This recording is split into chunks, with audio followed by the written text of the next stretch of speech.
let's hit the next one here. Engine parking, like a fire lane where the engine is actually going to park, because it's going to be a big deal to the fire marshal. May not be a big deal to you. They got this big old rig or big old truck, and in an emergency, they need to be able to get in and they need to be able to get out. And it's going to be super heavy. So they're going to ask you about, one, the road, like if your driveway, like how there's a strength to your driveway, whether it's concrete or asphalt, right? And how much can this road or driveway support? Because they're not going to want to come on it and break up your stuff.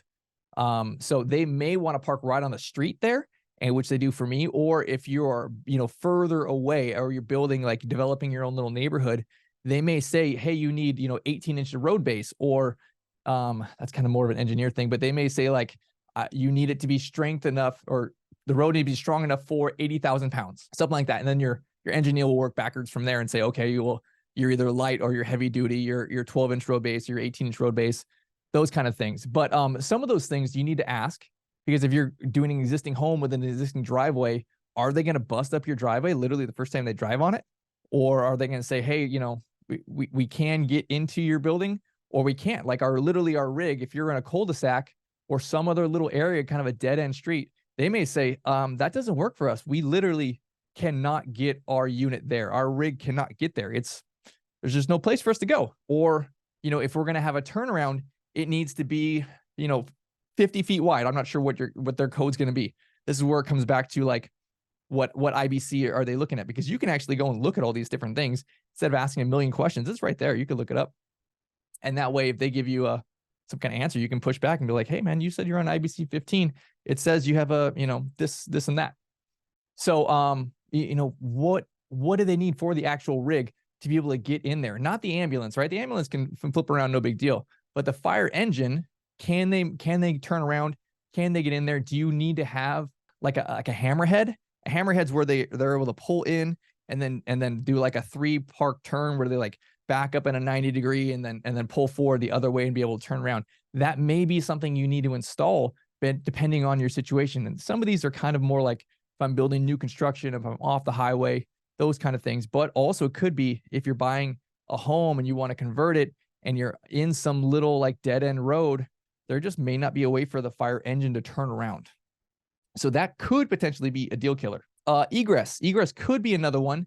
Especially if you're building new construction, you can design this exactly the way you want. But this would be a great question at that time to ask about egress, because they may say, you have to be able to have a front door and a back door, or you may need an exit door on both wings, or some of these kind of things. But if you're going to convert a house, if you're going to buy an existing building and convert it, some of these other egress things may be like windows. Like a lot of these old houses, man, the windows are too low, or they're too high, or they're too narrow.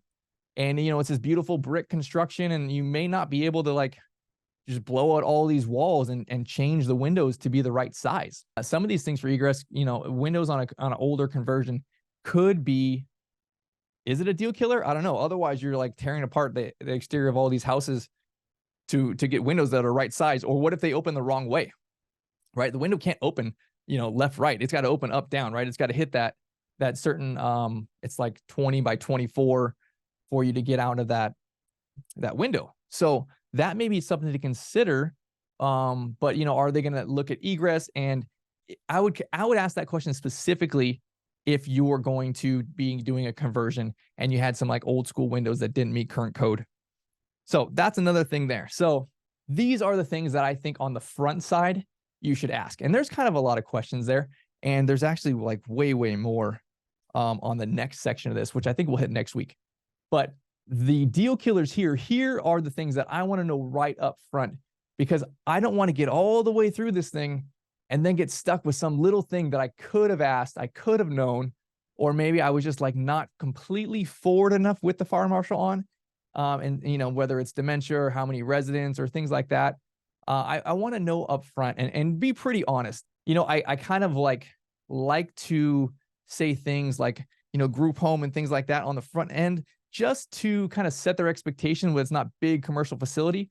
But then from there, I work my way up to like, here's full disclosure on these things, right? Like, I don't want to be vague and then leave it vague. I want to be kind of loose as my description, more residential sounding in my description, and then work up to you. Now you know everything about this project, so you can give me a full you can have a full understanding and tell me exactly what you need, so that I don't end up with some kind of, you know, deal killer or block later on. Well, it's kind of interesting because early on in the process, you know, I called the city fire marshal, and he was like, "Oh, well, you're going to have to deal with the county fire marshal." And so I was like, "Can you give me his number?" So then I call the county fire marshal, and he says, you know, I was asking some of these questions, and he's like, "Oh, I'm not the one you need to talk to. You're going to have to talk to a fire suppression company." So then I call just find a local fire suppression company, call them and talk to them. And they said, "Oh, well, you're going to have to talk to your engineer. Your engineer is going to, I don't do anything on that end. Your engineer, I just do what the engineer tells me to do." So I'm like, I kind of got the runaround a lot. Yeah. And so I'm kind of working with the builder to see if he can help me get this figured out, because no one is giving me a clear, direct answer. They're all passing it to someone else.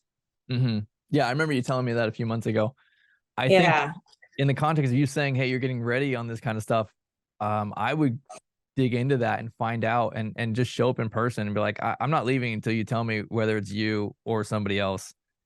And then maybe just say, "Hey, you say it's not you say it's this person, but he says it's you," and somebody's got to take the buck for it. And Yeah. you know, who's going to show up when I call 911? Yeah.